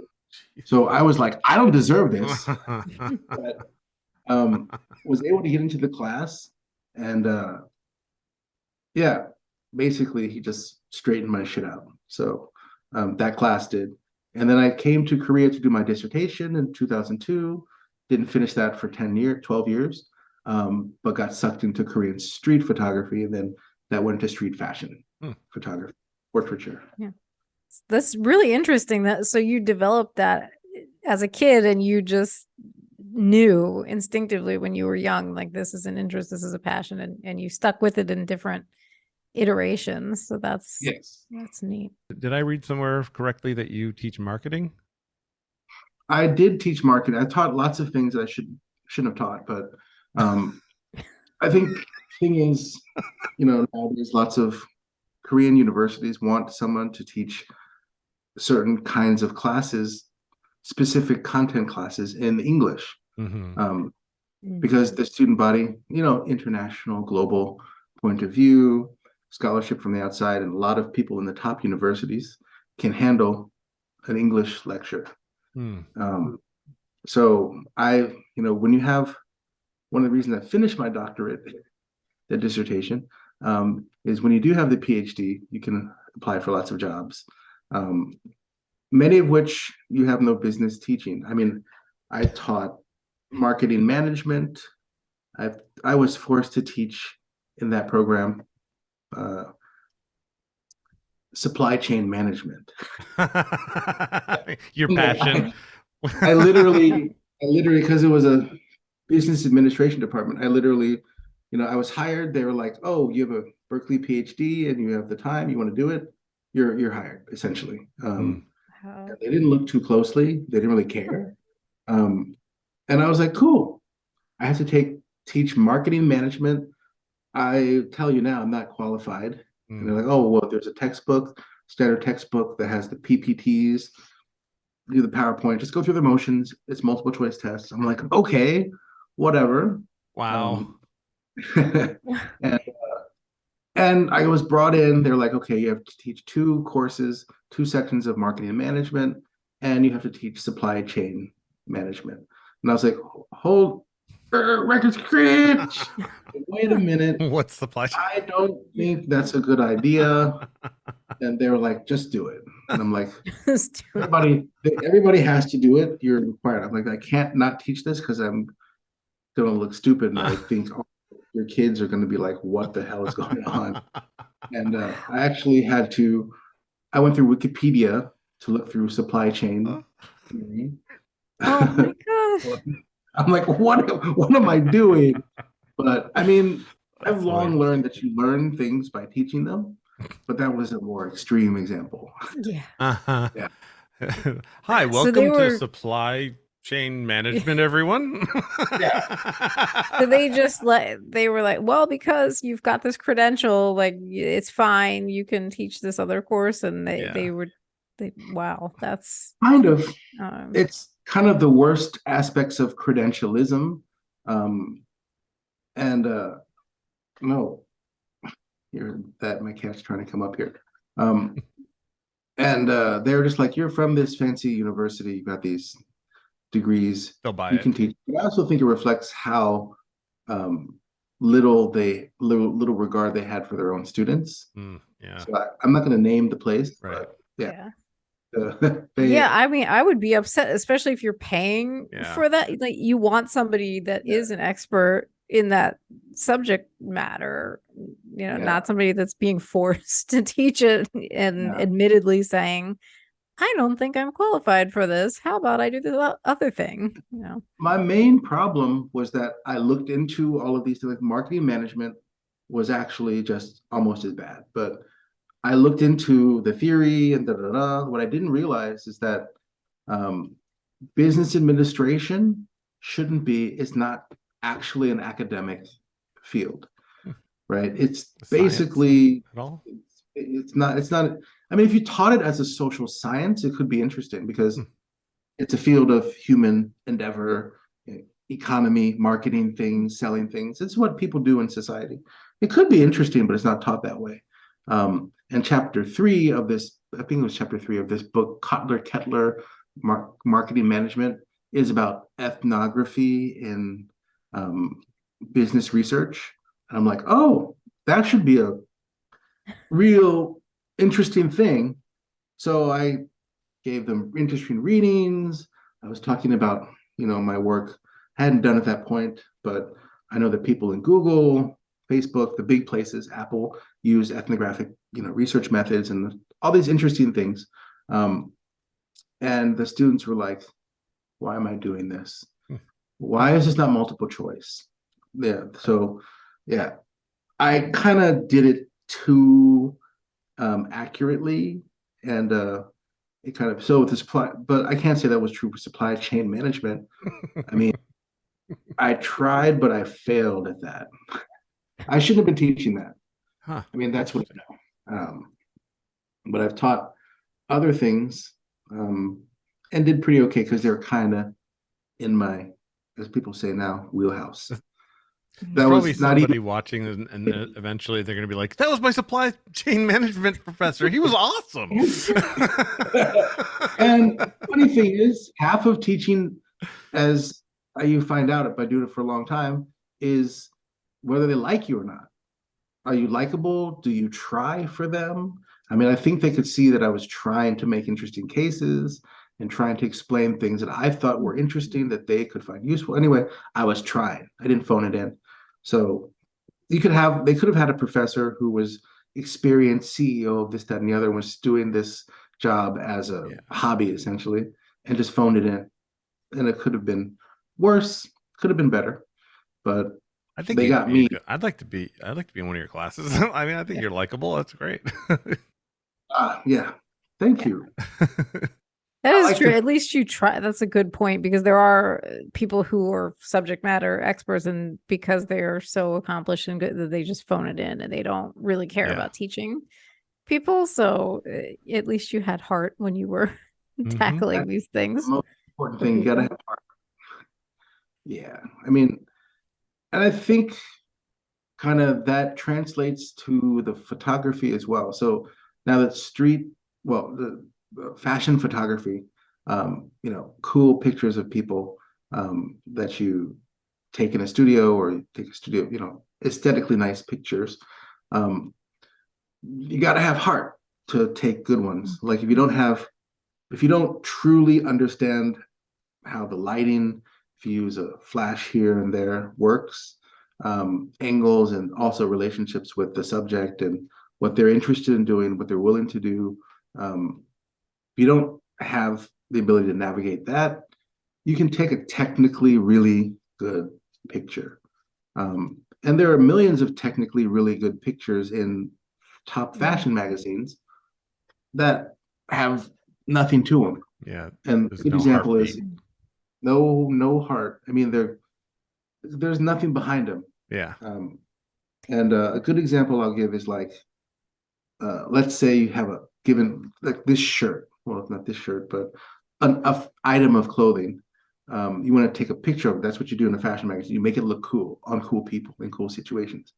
But what a fashion magazine will often do is be like, oh, we're gonna wear this dress, but you're a fairy in the forest, and and you're kind of like, these pictures are cool, but I don't see really how this tells the story of this clothing. It's just cool pictures. Yeah. It could be done well, depends on the photographer, but again, heart, photographer, editor, model, all those Yep. people. But you could also tell the picture of a clothing by doing something related to society, things people are thinking about. Um, I feel like a good example of that actually, which became really controversial. Do y'all remember Calvin Klein in the 90s, heroin chic, which became a Yeah. thing? Yeah. And emaciated models smoking and looking unhealthy generally. But I mean, that for, better or worse, that was good photography. The Calvin Klein's campaigns did well. They also potentially caused social harm, Hmm. but they had heart. People connected with the pictures. Um, Bill Clinton came out and was like, it's evil. You shouldn't, glorify this kind of addiction. He also said rap music. It was a time of grunge. There was a certain aesthetic set of ideas, a set of aesthetic ideas going on in the country. It was a movement away from the beautiful and perfect, and it was speaking to where people were. So it did really well, sort of like gangster rap at the same Hmm. time. A lot of people didn't like that it was doing well. It harms our children's ears, it makes them crazy, but they connected with it. It works. So Calvin Klein did really well in the 90s. um, yeah, gotta have heart. But Yeah. have you seen that? That reminds me, now that you're talking about the heroin chic and all of these things, have you seen the recent more detrimental things that have come out? The Balencia, like what is it, Balenciaga, or what they had like with the kids and everything, like um Oh, yeah, like what do you make of things like that? Like when I see something like that, you're like, what were the people thinking? Hmm. Uh, yeah. They were putting kids in those type of situations. Money. they're thinking about the Money. money. Um, and like I was saying, like those are things that people can connect with because for whatever reasons and whatever campaigns.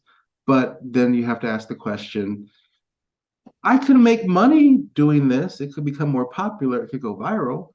But should I do it? I mean, that's the oldest question. Just Mhm. from Star Trek 6, just because you can do a thing doesn't mean we should do that thing, right? Sorry. You don't Um, have to apologize about talking about Star Trek to me. You just spoke directly to Jason's heart. It went off in my head right when you said it.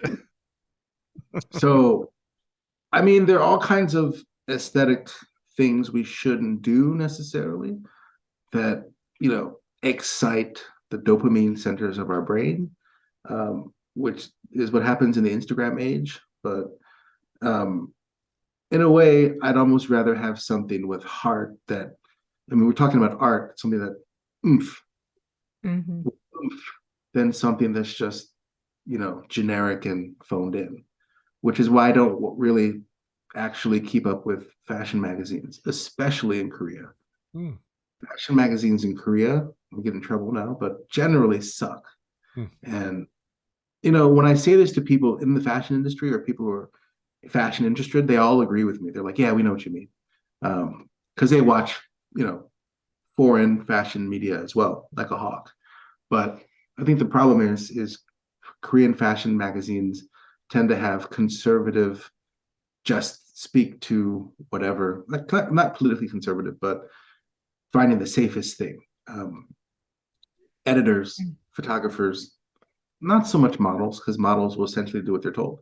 Um, but if you don't have good planning and leadership conceptually, um, then you've got really well exposed pap. Hmm. And myself, I don't like to take pictures of pap or make pap, which is one reason certain kind of models I meet on Instagram connect with me and are like, yeah, let's do stuff. And certain models are like, yeah, no thanks. Um, but we all in my feed, I think we make pretty, you know, doing the thing worthy stuff. Have you ever picked a photograph that didn't technically come out as well as it should have, but it had enough heart for you to want to publish?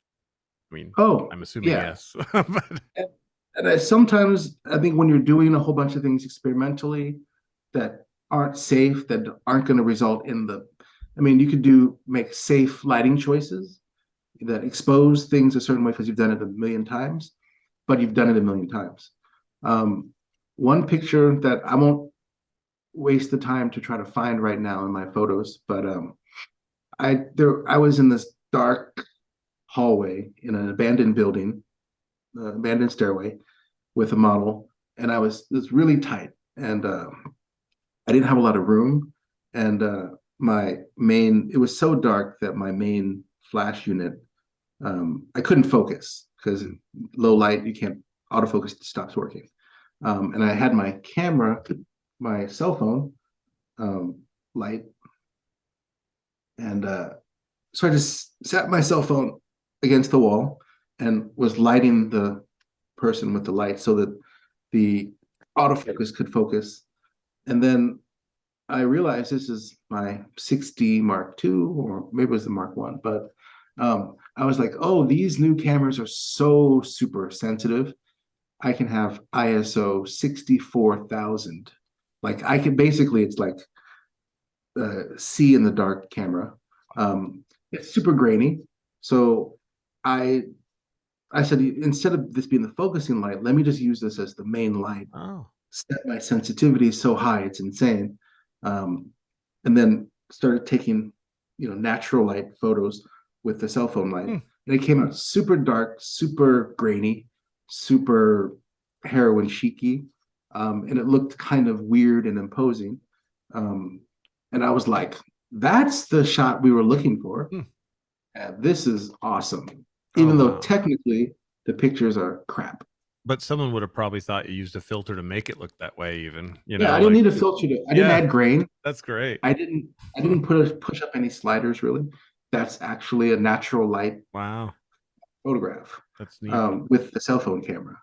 I wish Cell phone light. I wish my wedding clients would be appreciative of the blurry, grainy shots. Oh no, never. The arty shots they don't like. No. Yeah, not at all. That's I think the thing that I'm doomed with is in trying to make some progress as a fashion photographer in the field, which would add to my street cred in amazing ways, more than making a living doing it. Um, like if I had I mean, I want to do well, but in order to do well in this field, you have to be good at taking pap. You have to be good Mm, at giving them the pictures that the editor wants or that the people want right. or the mass of people want. And my ongoing problem has always been like, no, I ain't doing that. I just don't want to. I would just lose interest. Right. Um, so I take the kind of weird fashion shots that I want to take and low angle, what have you. Using flash back when people were like, yeah, flash makes it look artificial and weird. And I'm like, not if you know how to use it right. Mm, So, doing weird things like bumping up the saturation sliders, like degrading the picture sometimes. Um, yeah, that kind of thing keeps me interested. I mean, I could probably do much better if I really looked and acted the part. mm. Like, yeah, I'm not gonna, yeah, if I mention this guy, people will be able to figure out what I'm talking about. But basically, if I looked like a fashion photographer, if I dressed up in a suit, bow Scarf. tie, did my hair a certain way, and like really got into that and took the kind of pictures that um, Vogue would like, because Vogue likes street fashion from Korea. Um, yeah, I'd probably do much better in terms of commercial work. But when this person who did this street fashion um, package for years for one of the major fashion magazines, doing street fashion in Seoul, and I was kind of like, I've been doing street fashion since 2006, but they won't talk to me. Why is this random guy getting all this work? And I was kind of like, But um, a friend of mine pulled me aside and was like, the reason you're they don't want you is because your pictures look like your pictures. The pictures they put out are just like these really well exposed, Mm, nice moments, but they could be anyone's pictures. mm. So that kind of follows my rule that if I had a stack of 100 pictures and just one of mine, I should be able to throw them in the air. And then when they hit the ground, I should be able to pick mine out. And anyone should be able to pick yours out. And I definitely think that's there.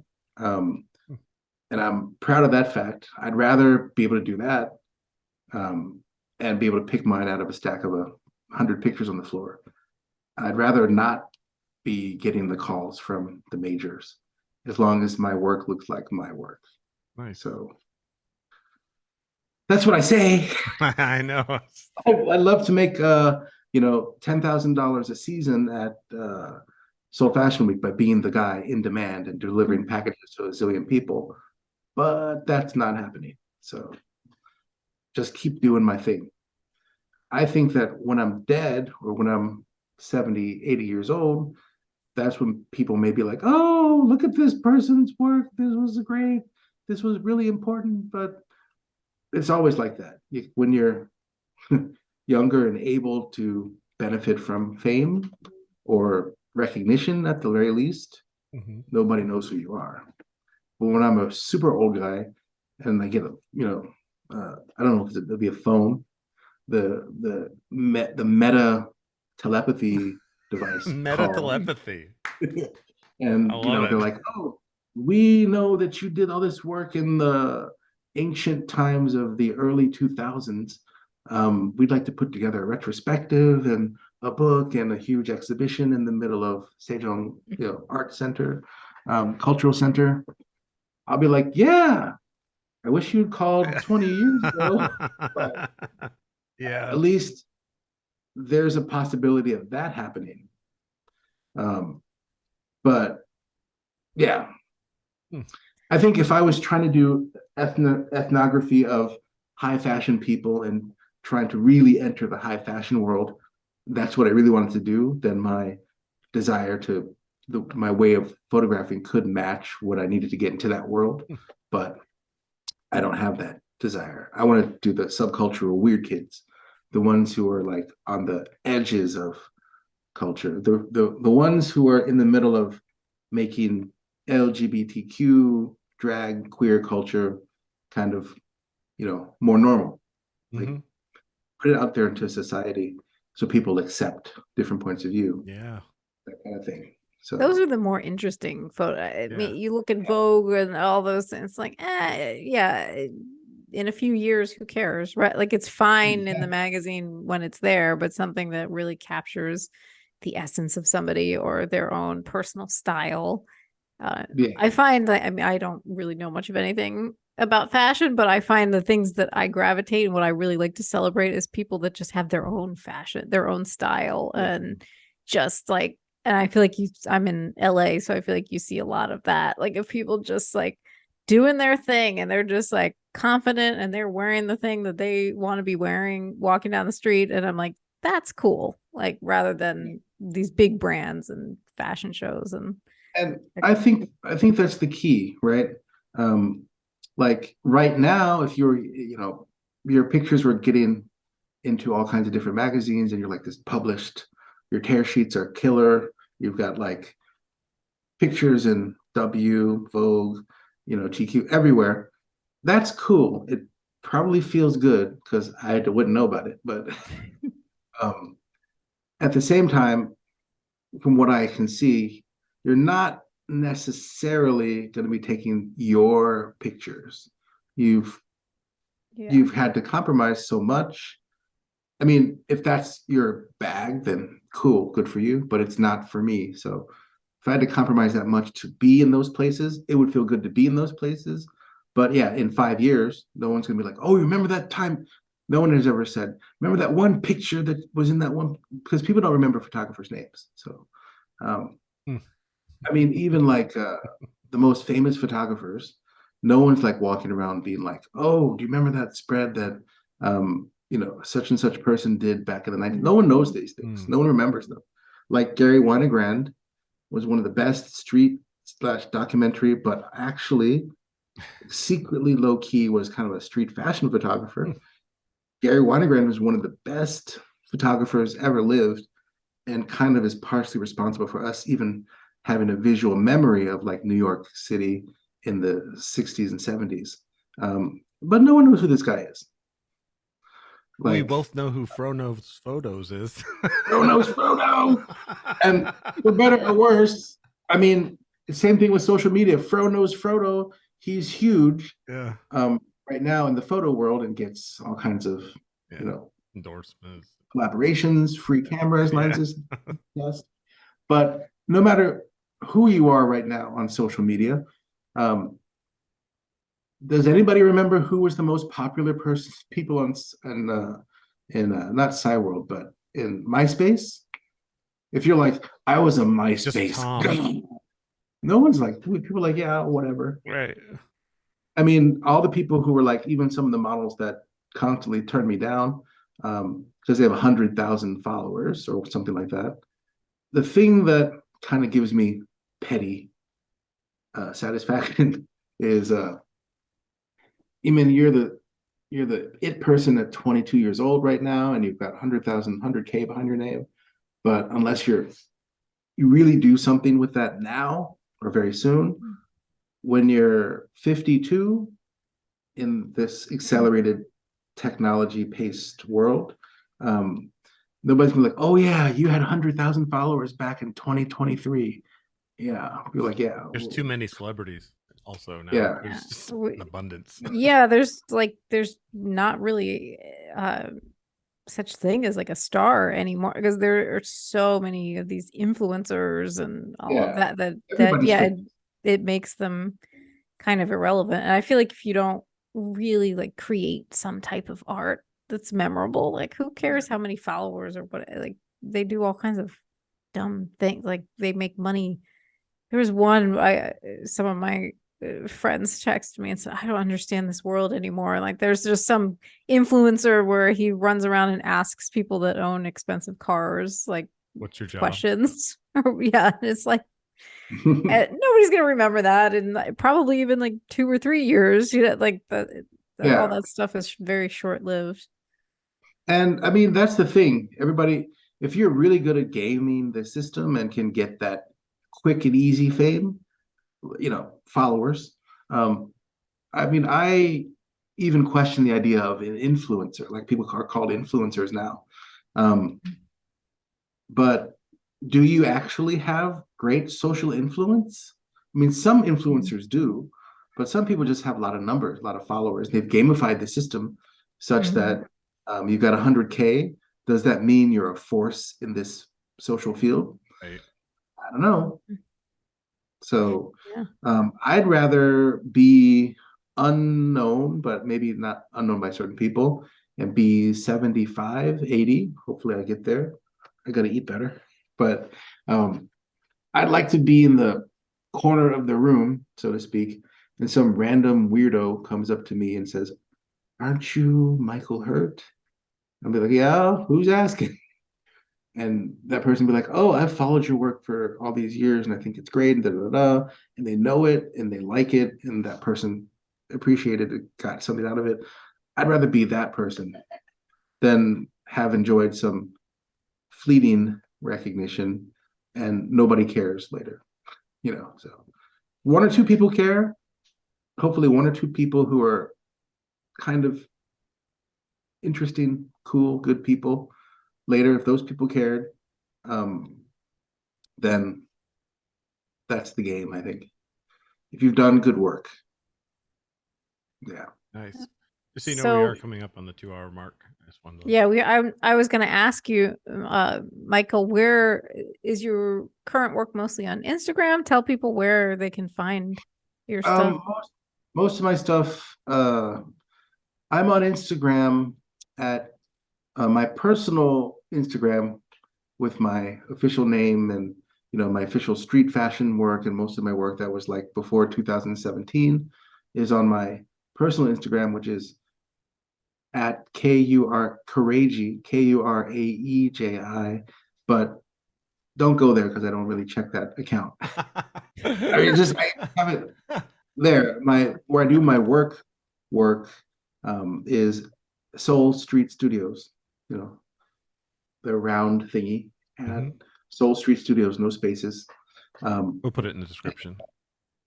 Yeah, that used to be my secret artistic account where I didn't have my name on it. I still don't have my name on it.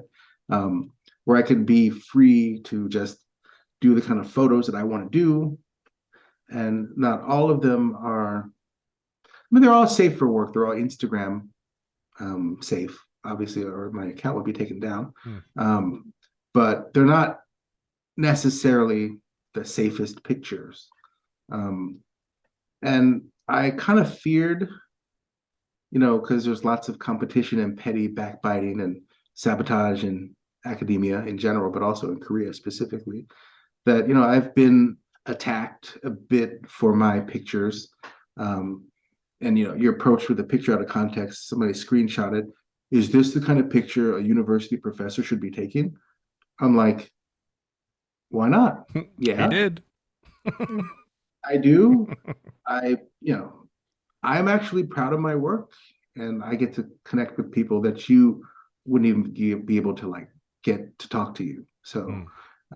they respect. Anyway, that's where I'm mostly at. I also started, um, mostly me right now, a medium based, but also medium YouTube, Instagram, called Soulacious, Korean pop culture, feminist pop culture, critical theory magazine. Kind of a snarky, looking at Korean popular culture, Oh, neat. specifically fashion culture, called, yeah, so Seoul, and then ACIUS. So it's a combination of the easy one would be Soulicious, which is taken and has been Mhm. taken for a long time.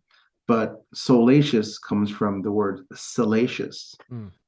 Like, okay, so to connect again here, um, Jason. So you remember in Jabba the Hutt's palace, Mm-hmm. Salacious Crumb? Oh, yep. The Yeah, yep. yeah. So that's where I learned the word salacious when I was a Oh, kid. okay. Yeah, That's like funny. delicious, savory in this like Yeah. bad way. So I kind of like soulacious because yeah, Yeah, that's cool. I like it. I like salacious crumb. Nice. That's Oh my god, I haven't thought about that name in forever. I can't believe it just popped back in too. I was like, that was the best part of Return of the Jedi. But yeah. yeah, I'm writing a lot and picturing using my picture a lot from Soul Street Studios Instagram, and that work to do, writing about Seoul popular Korean popular culture, fashion culture. So that's where I am a lot. Um, yeah. Cool. Nice. And we'll put all those links down in the chat. Should I ask my For, final question? Rena? yeah, we can and also please like, subscribe if you had fun listening to Michael Hurt's stories. A lot of really interesting stuff about South Korea and photography. Yeah. Yeah. I do have a final question for you. I've asked it for a very long time to lots of people, and it kind of became a thing on the show. Um, let's see. Hold on a second. Sorry. Oh, All right. yeah, there you are. Yeah, I was just real life just invaded me for a second, and then I shoved it back out there. um, so here's a question for you. It's kind of hypothetical. So you're sitting where you are right now, and through the door, suddenly someone comes in, and they look exactly like you, except they're even wearing the same clothes you are, and they are disheveled. They might even be a little bit damaged, a little bit, like with a little cut on their head or something. And they look at you and go, "You have to come with me. I'm from the future." What do you do? Well, if they're from the future, they obviously know more than I do. So any scenario with someone's from the future, you go with them and you just do what they do, tell you to All right, do. just bring your camera. Yeah. They're around and they know what's going on. You don't. So I actually asked myself the same question. If I could go back in time to like me freshman year, Oh yeah. this would be a safe time, be like a, 10:30 on a Tuesday before I got up for class. And, I'm alone. My roommate has already gone out. I'd be a safe time to talk to myself. What would I tell myself if I only had 5 minutes? Right. I mean, obviously, I'd just be like, listen, I'm from the future. So you don't obviously, I know more than you. So just listen. Carbs are bad. Facebook, um, Facebook, whatever. Maybe you could talk about, I think, cryptocurrency, Bitcoin. That's a little too early. I'd be like, buy sex.com, whatever.com, commonword.com, and just hold these things because you could have done that in the mid 90s before people knew what that was. I would tell people to do certain things, myself to do certain things. And I was just like, listen, don't argue, just do them. I'm from the future. I know you don't. And if you do these things, you'll be rich. Yeah, I have that thought often myself. I like how you just flipped the question. You're like, well, I've actually thought about popping in on my past self. Yeah, shouldn't my future self be giving me some information right now? Yeah. I mean, the most important would have been okay, because I was hardcore riding my bike and dieting and exercising, but filling myself full of sugar and carbs. I had this idea that remember when granola at the school cafeteria was freely available for if you didn't like whatever food was out that day? Yeah. Granola and yogurt and all that crap. I was eating that all the time. If only I'd known, all I had to do was stop eating the carbs and the sugar and just keep doing what I was doing. That would have been awesome, but I didn't know that. I was like, oh, calories. You got to keep the fat down, even though that's what I should have been eating. Mm. The best message from the future would have been that. Yeah, a lot of that stuff comes from childhood where like my family was always like, eat up, finish your plate, or you're not going to go anywhere. And here, have some more. Did you want some more cake? Want some more lasagna? And I find that with my son, I don't do that. If I put food down in front of him and he doesn't want to eat, I'm like, all right, yeah, well, I'll put it in a box in a carton for you.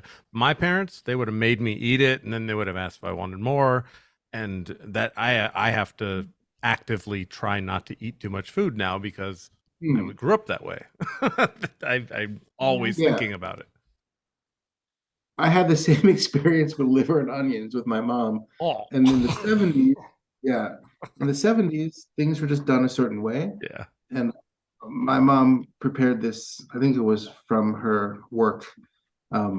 This very nice plate of very expensive, I guess that was like the most nutritious food back then, where people thought for some yeah, reason you should eat little organs yeah. filled with iron. Um, and she's like, I got this, with great difficulty. You're going to eat this. And I'm like, I'm not going to eat this. If you're going to sit here at this table until you eat that food, I sat there until 10 p.m. Yeah. because I was just that stubborn Yep. and I would not eat it. Mm-hmm. And, but that's the old school way of doing things. Yeah, my therapist said the same thing that you just said. He said all that teaches your child is stubbornness. It doesn't teach them anything else.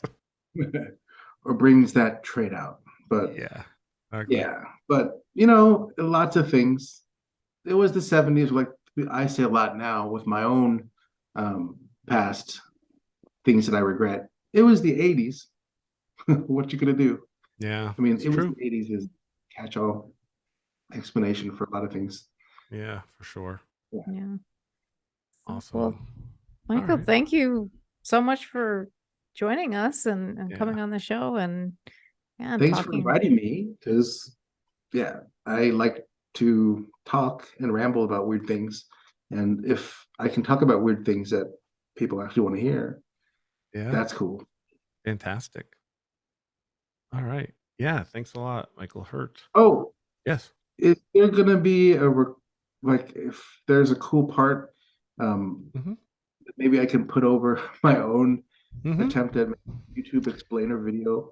Yeah, I don't know if it's there's a going to be recording. the live is going to be on YouTube, and then I usually edit it so that each individual screen gets screen time while the person's talking, and then I'll put that up. Oh, And if you want, I can that's give you a cool. copy so you can do whatever you want with it. Like a Oh, that'd be cool. Yeah, totally. Yeah, just I have to remember to do that. Wait. And then you'll also there'll be short clips too, Yeah. right, of different segments. So we'll have like the unedited live stream, then Yep. an edited long version, and then the clips will go I up. do have one question or proposal. Mm-hmm. I'm not sure if you find it useful, but if there are people who may watch it on YouTube or things later, when after you've had time to edit, if you need either any pictures that I described verbally that obviously have been easier to just Fantastic. see, then Yes. I can send those along. Yes, indeed, that would be wonderful. So what we can do is we can send you a copy of it, and if I'll try to tell you what you described, Yeah, and then like the one in the hallway, yeah. yeah, like that. That's cool. I was thinking that too, so I'm glad you reminded me. Yes, that's a great idea. So I'm thinking just from the top of my head is when I describe pictures, the ones that were in my head was a picture in Myeongdong, low angle, full body. There was like that couple picture I Yep. described, and there was like the cell phone hallway picture. Yep. I'm not sure if there are others that There were, but I'll yeah. definitely know it by Whatever you watching end up this. editing. When I'm editing it, Yeah. I'll definitely hear them again. Fantastic. This was fun. Cool.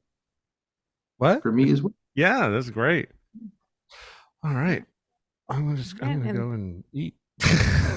thank you everybody for watching. Don't forget to hit the like button, hit the subscribe button, Yes. share the clips, share And this feel free to stream. go to Patreon and support us so that we can all just quit our jobs and do this for a living. That would be Yes. fantastic. Awesome. All right. All right. Oh, and come to follow me at Soul Street Studios on Instagram. Yep, and it's in the description too. So bye everybody.